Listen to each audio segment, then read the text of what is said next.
Diálogo Antagonista. Reportagens exclusivas, bastidores do poder e análise com quem faz notícia. Muito bem, já estamos conectados com o Diogo Mainardi, com o Paulo Hartung, economista, que já foi deputado estadual, deputado federal, prefeito de Vitória, senador, governador do Espírito Santo e agora está empenhado na tentativa de construção de uma terceira via para as eleições de 2022. Diogo, boa noite. Boa noite, Diego. Empenhado não, ele tem que construir essa terceira via, ele está comprometido a construir a terceira via, senão nós estamos ferrados. Então, Hartung, é uma obrigação, não é uma tentativa. Boa noite, Hartung. Boa noite, Diego, Diogo. Acho que dá até uma dupla sertaneja. Pois é, a gente está ensaiando já. Mas vamos lá. Vamos lá. Em junho, no início de junho, o senhor me disse em entrevista que a gente publicou aqui no Antagonista e deu uma repercussão danada. O senhor me disse que o tempo corria a favor de quem quer uma terceira via e não o contrário. O senhor continua acreditando nisso e por quê? Olha, é o meu treinamento de vida, né? Eu já disputei 8 eleições, apoiei muitos candidatos no curso. Então, assim, o tempo na política é importante. Quer dizer, nós não chegamos à hora de tomar uma decisão, sabe? Nós estamos aí no meio do ano que antecede o ano da eleição. Daqui até lá, uma eternidade. Assim. Se você precisar de datas assim para você raciocinar, eu acho que quando estiver chegando lá outubro, novembro, dezembro desse ano, nós vamos ter um quadro mais claro. Mas, assim, muita coisa vai ocorrer no início do próximo ano. Então, eu acho que tem que ter paciência, sangue frio. Quem tiver angústia muito grave precisa procurar um psicanalista, uma psicanalista, porque veremos muitas emoções ao longo desse segundo semestre agora e do início do ano que vem, na minha opinião. Bom, muita gente descarta a terceira via, mas está cheio de candidato, né? Então, alguma chance eu acho que eles vislumbram, senão não haveria tanta gente tentando perseguir essa candidatura. Descarta a terceira via e fala mal delas. Pois é.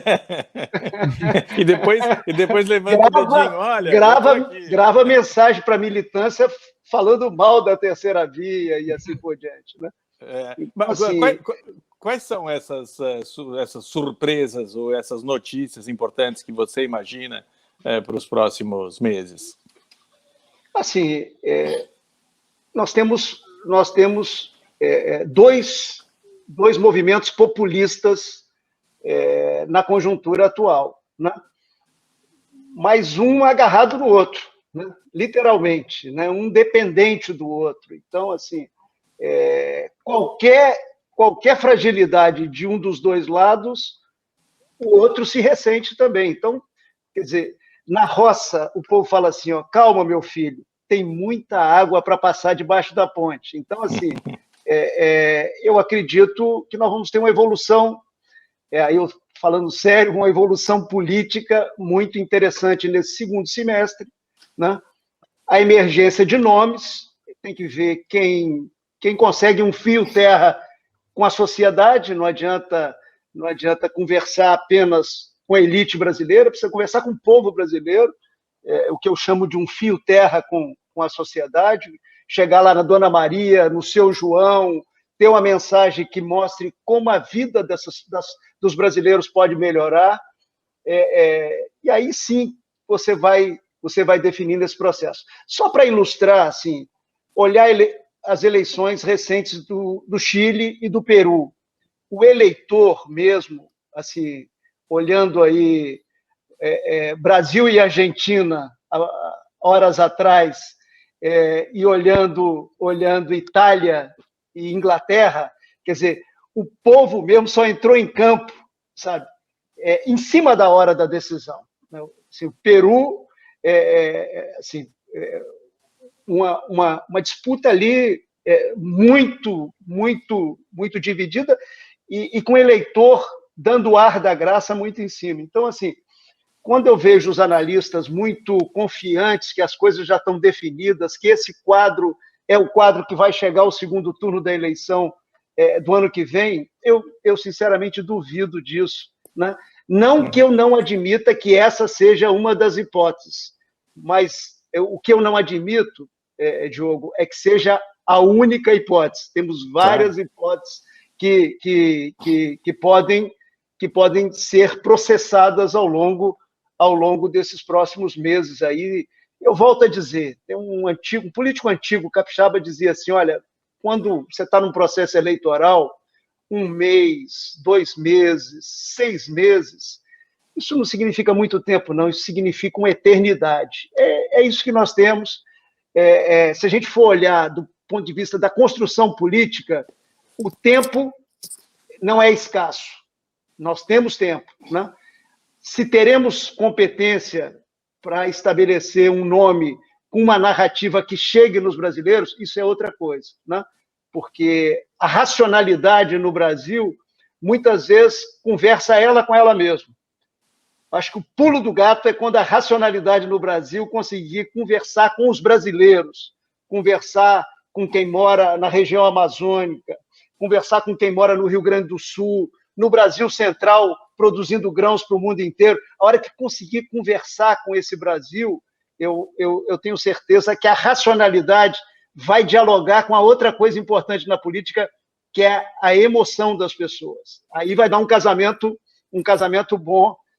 Se eu tivesse que fazer uma fórmula de bolo aí para os pretendentes, essa seria a minha fórmula de bolo para eles se colocarem nesse processo. Hartung, até recentemente você apostava que o Luciano Huck pudesse ser essa figura capaz de conversar com o Brasil inteiro, com diferentes porções do Brasil, né? Ele poderia chegar lá e tinha empatia, simpatia e essa capacidade de comunicação.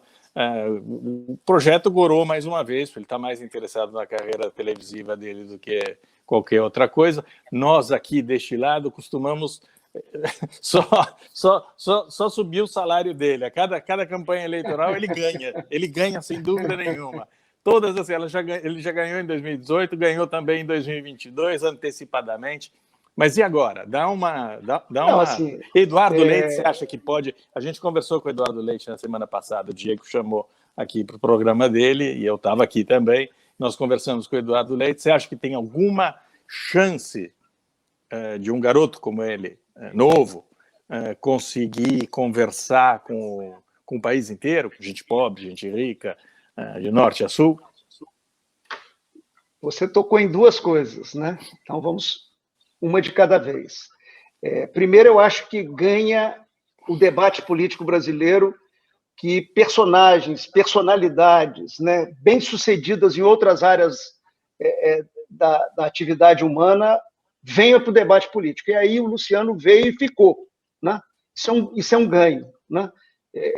Eu acho que a gente tem que trazer outros, Diogo, sinceramente, para a gente agregar forças qualificadas nesse debate nacional, que muitas vezes é um debate muito ralo. Eu acho que essas personalidades vindo, elas sobem o sarrafo da qualidade do debate público no Brasil. Então, a primeira coisa é essa. Segunda, o Eduardo Leite pode cumprir essa missão? Claro que pode, sabe? Jovem, sabe? Bom gestor, né?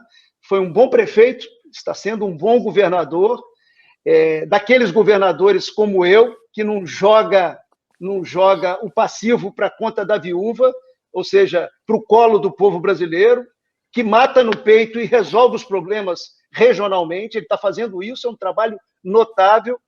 O que o Eduardo precisa? Eu falei com ele, ter capacidade de conversar com a esquina, com as ruas, com o dia a dia da vida do nosso povo, que sofre nos transportes coletivos, dos jovens sem oportunidades.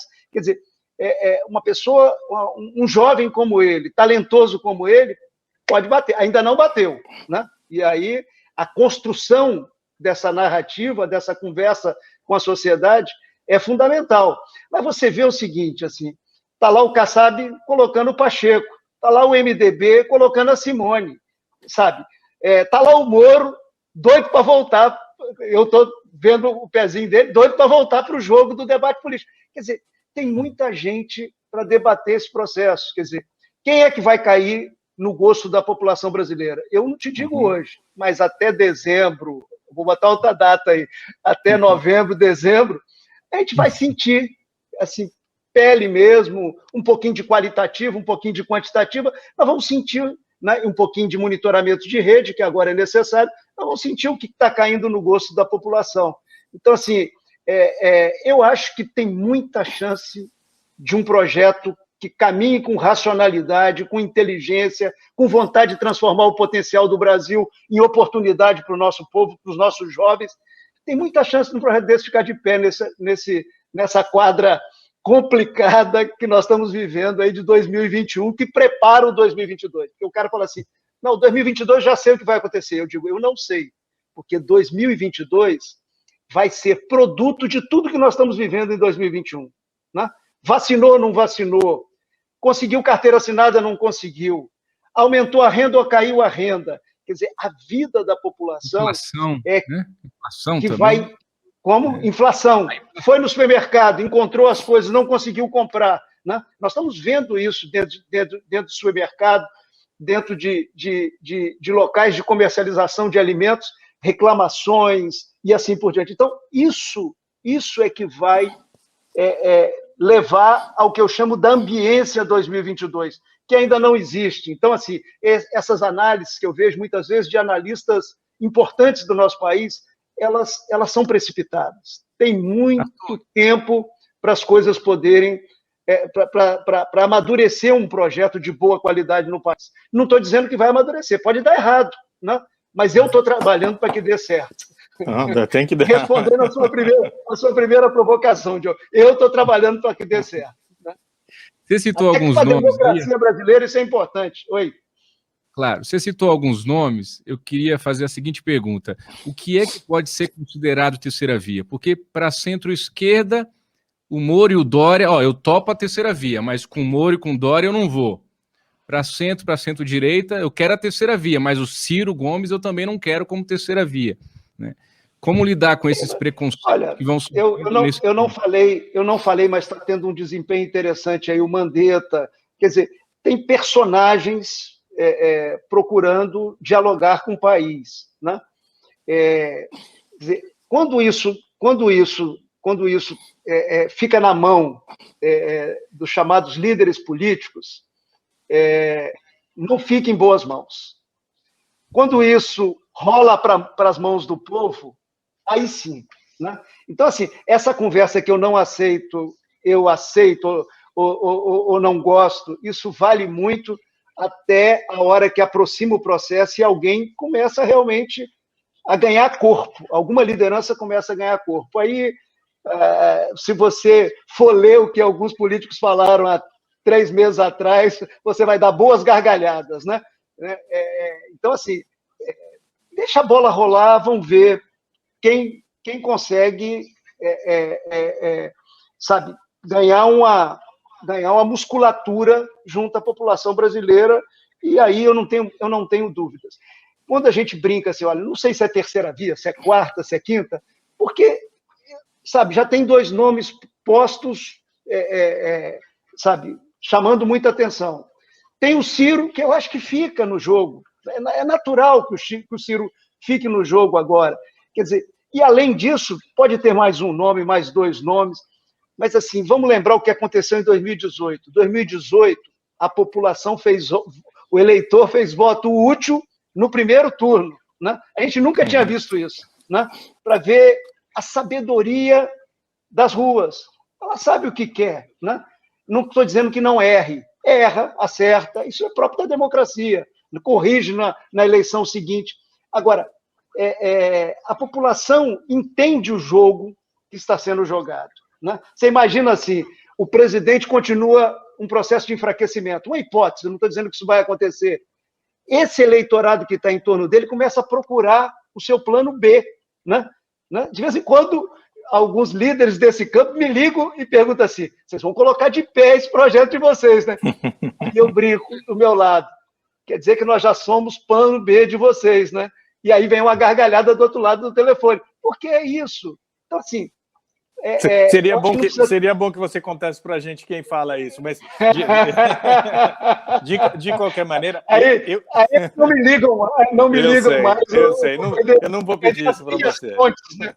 Vou perder as minhas fontes, que são muito boas. Claro, eu não vou pedir isso para você, Artung. Eu concordo inteiramente. Acho que quando surgir um candidato um pouquinho mais encorpado, ele vai canibalizar votos de todos os outros candidatos, vai canibalizar votos do Bolsonaro, que tende a ficar totalmente esvaziado, e até do Lula, que está com moral cheia neste momento, mas em parte por causa do antibolsonarismo, que despeja no Lula essa esperança de se livrar de um criminoso, sociopata, que acabou provocando a morte de centenas de milhares de pessoas, como Bolsonaro, e ele desfruta dessa posição de única oposição com chance de livrar o país do Bolsonaro, né? A propósito disso, esse é um fator da equação que tem de ser considerado, né? Independentemente do fato de nós conseguirmos dar um chute do Bolsonaro, eventualmente até prendê-lo por todos os crimes que ele cometeu durante a pandemia, é importante que essa terceira via, eu imagino que você também trabalhe nesse sentido, se coloque claramente como uma oposição muito vigorosa a esse projeto assassino que realmente provocou uma hecatombe, né, nacional. O impeachment é uma necessidade moral para o país. Eu acho que é difícil até manter a nossa democracia viva, vigorosa. Ela vai se manter, a gente vai ter eleições, não discuto isso. Mas para ter uma democracia vigorosa, que saiba responder a uma crise tão dramática quanto a que nós vivemos no último ano e meio, é necessário também que o mundo político, mas como você disse, econômico, institucional, as pessoas de fora, que não tem nada a ver com política, se coloquem numa posição de oposição radical ao bolsonarismo e também ao lulismo, né, que é fruto de um golpe no STF, que rasgou todas as provas contra ele, que é um vexame histórico do qual nós nunca vamos nos recuperar. Esse daí é irrecuperável. Então, acho que a oposição radical, esses dois candidatos, o número 1 e o número 2, primeira via e segunda via, faz parte desse projeto também, né? Não é só se apresentar para o país. Olha, Diogo, assim, eu vou relembrar do meu tempo de líder estudantil. Né? Sim. Num quadro complexo como esse, você precisa ter foco no que você deseja. Assim, acho que tem duas prioridades visíveis hoje. A primeira é enfrentar essa crise sanitária, né? Dramática no mundo inteiro, particularmente em países que tiveram uma condução equivocadas, como é o caso do Brasil, mas, infelizmente, mundo afora não é caso único. Né? Você sabe disso. Você está aí com o seu radar ligado. Né? Então, assim, prioridade número 1. Né? Sim. A gente, enquanto sociedade, lutar para que essa travessia ela possa ser conclusa. Né? Uma travessia dura, sofrida, dolorida. Outro dia eu falei com um amigo, Diogo, assim, quando a gente passar essa fase e olhar para trás, vai ser vergonhoso para a a história do Brasil. Assim, então, vou colocar com clareza. Essa é a tarefa número 1. Tarefa número 2, que nós devemos tentar unir o maior número de pessoas possíveis, é defender as instituições democráticas. Democracia é perfeito? Não é. Democracia precisa de atualização? As instituições democráticas precisam. O mundo está mudando rapidamente, mudou e está mudando rapidamente, e as instituições da democracia ficaram paradas no tempo. O questionamento às instituições democráticas é um questionamento que está presente mundo afora.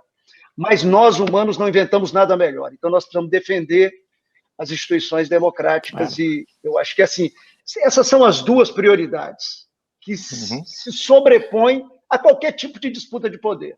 Vamos colocar com clareza, né?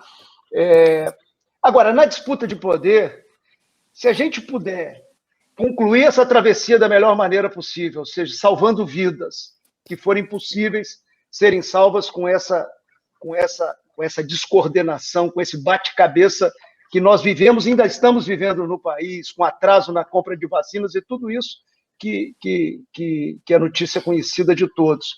Né? Se a gente conseguir atravessar e conseguir defender a democracia, uma terceira tarefa que se coloca, mas aí na ordem certa, uma coisa para a gente trabalhar no tempo certo, é isso que eu estou dizendo desde o início, que é tentar fazer um governo, eleger um governo melhor do que esses últimos ciclos que nós vivemos. Né? Então, assim, sabe, nós precisamos um passo de cada vez. Assim, eu tenho noção, por isso que eu voltei lá no meu tempo de líder estudantil, era lá no tempo da ditadura militar ainda, final da ditadura, mas era ditadura militar, eu voltei... Quer dizer, nós precisamos dar um passo de cada vez. Se a gente conseguir dar um passo de cada vez, eu acho que a gente consegue estabelecer uma boa caminhada para o Brasil, e o Brasil está precisando disso. Né? O Brasil precisa voltar a respirar, né? Para que a gente transforme esse imenso potencial que o país tem em emprego, renda, vou voltar a dizer, em oportunidade para os jovens brasileiros que precisam voltar a acreditar no Brasil novamente e não estão acreditando. Já estão sonhando com o seu futuro fora do nosso território novamente, como vários ciclos que nós vivemos aí para trás. Então, eu acho que esse é o desafio, assim, tentando perpassar as várias observações que você fez, Diogo. Artung, me ajuda a elencar aqui quais são os empecilhos, as dificuldades para a construção da terceira via. A vaidade pessoal, os interesses partidários, montagem de palanques estaduais, tem uma reforma eleitoral que a gente não sabe ainda o que vai ser no Congresso, mas os partidos continuam querendo fazer bancada, eleger deputados federais no ano que vem, então, por isso, podemos ter sim uma pulverização. Você falou que o Ciro Gomes já é uma candidatura quase certa, concordo com o senhor. E aí, se surgirem mais 2, 3, 4, 5 candidaturas também certas, a polarização vai se firmar, não? Olha, assim, se a gente conseguir unir em torno de um nome, é extraordinário. Se a gente não conseguir, né, ou seja, não conseguir derrubar alguns muros, muro das vaidades, muro dos projetos pessoais e assim por diante, o povo faz isso, Diego. Pode ter certeza. Tá certo. O povo faz isso. O povo, assim, tem sabedoria política, conhece esse jogo, né, no efeito macro dele. Sim. Então, assim, quando eu olho uma pesquisa, hoje eu fico olhando a rejeição dos nomes postos, é muito alta. Isso mostra que tem uma avenida para construir uma alternativa. Né? Assim, e o povo está ligado. Assim, se essa alternativa aparecer, né, vai ser ótimo. Assim, os líderes conseguiram costurar essa aliança, maravilhoso. Não conseguiram. O povo costura. O que fez o povo em 2018? Fez o que queria fazer, sabe? E muita gente está arrependida do que fez, né? Do voto que deu, mas era o que queria fazer naquele momento. E foi procurado. Por que o João Amoedo perdeu o voto no primeiro turno? Por que o Geraldo perdeu o voto no primeiro turno? Por que a Marina perdeu o voto no primeiro turno? Porque o povo sabia o que ele não queria naquele momento e procurou um caminho, sabe? E assim por diante. Então, você pergunta assim, o que é obstáculo? O obstáculo são os básicos, né? Vaidade pessoal, por isso que eu chamei de muro, se a gente consegue ou não derrubar esse muro, projeto pessoal, quer dizer, os obstáculos são os obstáculos de sempre, né? Mas eu acho que nós temos como superar esse quadro se conseguirmos um líder que fale tocando a emoção dos brasileiros, porque não adianta assim, eu sou o candidato da racionalidade, disso, daquilo. Tem que tocar a emoção dos brasileiros. Pacificação é a palavrinha-chave. O seu Pedro, a dona Maria, eles precisam ouvir essa mensagem e sentir assim, olha, a nossa vida vai melhorar. A vida dos nossos filhos vai passar a ter uma oportunidade de dias melhores. Precisa ter isso, né? Aí eu acho que, por isso que eu falo assim, precisa de um fio terra com a sociedade brasileira, com essa diversidade da sociedade. O Brasil é muito grande e muito diverso. Precisa conversar com esses Brasis que nós temos. O Centro-Oeste é uma coisa, os Amazônidas são outra coisa. Quer dizer, esse sul do Brasil é outra coisa, são culturas diversas e precisa conversar com todo o Brasil para poder esse projeto ficar de pé, né? E aí a gente trocar a irrelevância do centro expandido de 2018 pela relevância em 22. Né? Eu concordo, Hartung, eu concordo com tudo que você disse e acho que o obstáculo está justamente nessa união entre partidos que está acima do eleitor, acima da população. Eu acho que se o eleitor enxergar o Eduardo Leite, por exemplo, vamos citá-lo aqui pelo que ele é, o Eduardo Leite tem alguma chance de recolher votos de toda essa gente. Se identificá-lo com um tucano, ele está ferrado. Ninguém quer o PSDB. O PSDB tem 2%, tem 3%. Se identificá-lo com um acordão entre partidos, entre PSDB, DEM, MDB, para lançar um candidato qualquer, ele vai ser rejeitado também, porque essa vontade de mudança que prevaleceu em 2018, ao contrário do que pensa o Centrão, não se extinguiu. Ainda há um desejo forte, talvez até mais forte do que no passado, depois de experimentar a tragédia que foi o bolsonarismo, de uma renovação e uma renovação de verdade, algo que mude o país e jogue o país para o futuro. Acho que esse discurso vale sobretudo depois de uma pandemia. Eu já escrevi sobre isso 300 vezes. O Churchill ganhou a guerra e perdeu as eleições logo depois da Segunda Guerra por isso, porque as pessoas querem, depois de uma grande tragédia, querem renovar, querem construir um país que olhe para o futuro, né? Então eu acho que quanto mais desvencilhado dessa estrutura arcaica partidária que nós temos, mais chance tem esse projeto de terceira via de vingar. Graças a gente como você, eu acho que tem chance de vingar. Não exatamente ligado aos grupos partidários, ao Parlamento, Congresso, etc., mas fora dele. Esse arcabouço partidário todo tem de vir a reboque. Essa é a minha impressão. Não, eu acho que é possível construir um mix dessas hipóteses colocadas por você. Até porque nós temos um quadro partidário muito extenso. Quer dizer, nós temos 32 partidos, mais de 20 com representação nas duas casas do Congresso Nacional. Quer dizer, então tem espaço assim, objetivo para construir também no plano partidário um caminho, na minha visão. O que nós precisamos estar atentos também, e o Diego colocou esse tema rapidamente, eu acabei não tratando, em relação a essas invencionices de reforma política em cima da hora. Então, assim, essa coisa de distritão, né? Da mesma forma que nós estamos combatendo o voto impresso, porque, na verdade, nós temos um sistema eleitoral, com sucesso em mais de 2 décadas, né? Da mesma forma que nós estamos combatendo, eu acho que a gente precisa combater essas mudanças, tipo distritão, que nós vamos conseguir piorar o sistema político brasileiro. Parece que é impossível, não é impossível, porque nós temos 2 medidas em curso que precisam ser colocadas em prática. Quer dizer, uma é o fim da coligação proporcional, que é muito boa para diminuir o número de partidos e reorganizar o quadro partidário, e outra é a cláusula de desempenho, né? Então, assim, é importante que a gente mantenha aquela mini reforma eleitoral que foi feita, porque ela lentamente, eu acho que ela vai produzir um sistema político um pouco melhor no país.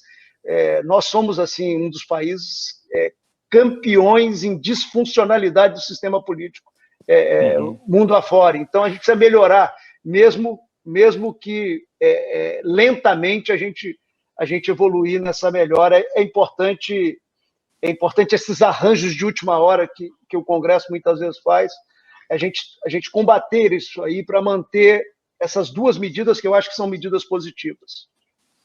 E a gente vai ter que ficar atento, porque eles vão trabalhar bastante nisso agora, durante o recesso parlamentar. A turma do Arthur Lira está empenhada. Por isso que eu achei importante tocar no assunto. Ótimo. O nosso tempo está vencendo, Arthur, mas eu queria te fazer mais uma pergunta, também abro espaço para o Diogo fazer mais uma. Você ainda não está afiliado a nenhum partido. Por quê? E se você vai concorrer em 2022? Olha, a minha desfiliação ela foi positiva, porque ela foi justamente a abertura que eu fiz ali para voltar para o mundo privado, onde eu estou, né? Eu acho que se eu fosse para o mundo privado com filiação partidária, eu ia manter uma zona cinzenta no trabalho que eu estava assumindo, né? Então, eu estou sem filiação partidária, e a minha tendência é não participar de processo eleitoral. Eu acho que, assim, eu já conversei isso com você, mas não custa repetir, acho que eu fiz um ciclo muito longo, né? Disputei 8 eleições, exerci 8 mandatos, acho que esse ciclo ele está bem resolvido, né? O que eu posso fazer é contribuir com o processo. Por exemplo, tem uma coisa que me toca a alma: participar do Renova BR, ajudar no processo de formação a novas lideranças, né? Estar no Todos pela Educação, difundindo boas práticas educacionais no país, para melhorar, um foco na melhoria da educação básica. Estou no Conselho de Educação que a Viviane Sena organizou para monitorar a política educacional do Estado de São Paulo. Então, assim, esse trabalho voluntário que eu estou fazendo, ele é gratificante, porque ele permite que um treinamento de vida eu possa disponibilizar esse treinamento de vida, assim. Então, assim, eu acho que é nessa direção que eu sigo, dando contribuições, assim como eu estou dando contribuições no sentido da gente colocar de pé uma alternativa para disputar o processo 2022, né? É evidente que, levando em conta que a prioridade hoje é cuidar da crise sanitária, cuidar de defender a democracia no nosso país, as instituições democráticas, mas ajudar a colocar de pé. Então, assim, acho que aí eu te respondo com a totalidade do seu questionamento. Não, as duas prioridades passam também por 2022, né? Manter a democracia e, no mínimo, punir os responsáveis pela tragédia da epidemia, que também é outro ponto que é um apêndice pela qual o país vai ter que passar de qualquer maneira. Mesmo depois que nós nos livrarmos da epidemia, vai ser necessário punir os responsáveis pela tragédia. Conte comigo para bater no Lula, bater no Bolsonaro e construir essa bendita terceira via, porque é imprescindível para nós. Eu acho que não é uma simples eleição essa daqui, é uma chance de dar um pulinho para frente para o país, para melhorar o nosso ambiente democrático, econômico. E acho que o seu papel, se você puder trazer, você citou Renova BR, o Instituto da Viviane Sena, se você puder trazer essa gente em primeira pessoa para o debate político, eu acho que vai ser muito enriquecedor também. E a minha ojeriza pelos partidos políticos se encaixa nessa necessidade de trazer gente de fora para o debate ativo, o debate político e eleitoral em 2022. Espero que você consiga fazer essa mescla, essa junção entre esses dois mundos. Diogo, eu vou fazer 3 observações rápidas. Primeiro, a sociedade civil está pedindo passagem para participar do processo e do debate político no Brasil. Exemplo, aquele documento dos CEOs de empresas discutindo a Amazônia. Aquilo ali foi um exemplo bacana de que as pessoas não querem ficar escondidas atrás das suas entidades representativas e coisa do gênero. Segunda questão importante que eu queria colocar, quer dizer, o Brasil tem uma carência de infraestrutura brutal, né? É fraqueza, mas é força, né? Olha a questão do saneamento agora com o marco regulatório, o investimento que está sendo feito. Então, é fraqueza, é força. Nós temos um potencial para crescer que a Europa não tem. A Europa está com a infraestrutura feita, né? A não ser mudança de matriz energética, está com a infraestrutura feita, né? Então, nós temos um ponto para crescer. Terceira questão, quer dizer, nós precisamos aproveitar essa nova etapa do desenvolvimento econômico do mundo. O plano de recuperação europeu é um plano verde. O plano do Biden, quer dizer, o Biden trouxe os Estados Unidos de volta para o Acordo de Paris, e o plano dele é um plano de mudança de matriz energética nos Estados Unidos, um plano verde. O Brasil, maior floresta tropical do mundo, maior biodiversidade do mundo, 12% da água doce, 45% de matriz energética limpa. Quer dizer, o Brasil tem aí, de novo, espero que não perca esse bonde, tem de novo, quer dizer, tudo para fazer na infraestrutura e oportunidade com economia verde. Quer dizer, o que precisa? Precisa de governo, né? Precisa de um bom governo, de um governo que não olhe para um umbigo e para o dedão do pé, para um governo que não flerte com essa tradição populista, de visão de curto prazo que nós temos no Brasil. É isso que nós precisamos. Assim, por isso que vale a pena lutar, né? Por isso que vale a pena dar a boa luta, né? Sem fulanizar, vocês podem olhar que eu não fulanizo, mas dar a boa luta para que a gente consiga colocar, vou usar a linguagem dos mineiros, porque eu nasci na divisa do Espírito Santo com Minas, colocar o trem em cima do trilho, né? Para virar um trem bom, né? E poder produzir felicidade para o povo brasileiro. Então, assim, eu acho que com esses pontos eu mostro que assim, tem uma janela aberta de oportunidade para o Brasil, desde que a gente pare de flertar com caminhos errados, que infelizmente é a nossa tradição. Artung, você disse que disputou 8 eleições e cumpriu 8 mandatos. Isso é sinal que você nunca perdeu. Espero que você não perca em 2022. Não, mas já perdi uma convenção partidária lá, que foi uma disputa danada e tal. Nem sempre se ganha na vida. E às vezes também você perde ganhando, né? Não, agora tem que ganhar ganhando. Claro. É tudo que eu falei agora, Diogo. Isso eu sei. Um abraço para vocês dois. Um abraço. Muito obrigado pela disponibilidade, pela entrevista. Um grande abraço. Valeu, Diogo. Um abraço. Obrigado, Diego. Obrigado, Artung. Tchau. Tchau, tchau.